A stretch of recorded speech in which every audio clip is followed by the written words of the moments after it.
Hello friends, ration card వినియోగదారులకు తాజా వార్త. మంత్రి నాదెండ్ల మనోహర్ శుక్రవారం విజయవాడలో కలెక్టర్లు మరియు పౌర సరఫరాల శాఖ అధికారులతో సమీక్ష నిర్వహించారు. ఈ సందర్భంగా ఆయన మాట్లాడుతూ ప్రజా పంపిణీ వ్యవస్థలో ఎలాంటి అవకతవకలకు ఆస్కారం లేకుండా ఉండేందుకు ప్రభుత్వం రేషన్ దుకాణాల ద్వారా సరుకులు పంపిణీ చేయబడుతుందని తెలిపారు.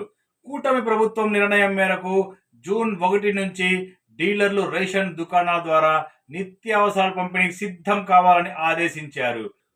కూటమి ప్రభుత్వం కీలక నిర్ణయం తీసుకుంది. దివ్యాంగులకు మరియు వృద్ధులకు ఇంటి వద్దకే రేషన్ పంపిణీ చేస్తామని మంత్రి నాదెండ్ల మనోహర్ తాజాగా వెల్లడించారు.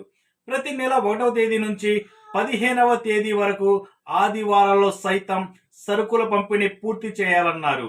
1వ తేదీ నుండి 5వ తేదీ లోపు దివ్యాంగులకు మరియు వృద్ధులకు రేషన్ సరుకుల పంపిణీ చేసేందుకు చొరవ చూపాలని మంత్రి సూచించారు. ఇలాంటి మరిన్ని ఇన్ఫర్మేటివ్ వీడియోస్ కోసం మన ఛానల్ని లైక్ చేయండి, షేర్ చేయండి, సబ్స్క్రైబ్ చేసి సపోర్ట్ చేయండి.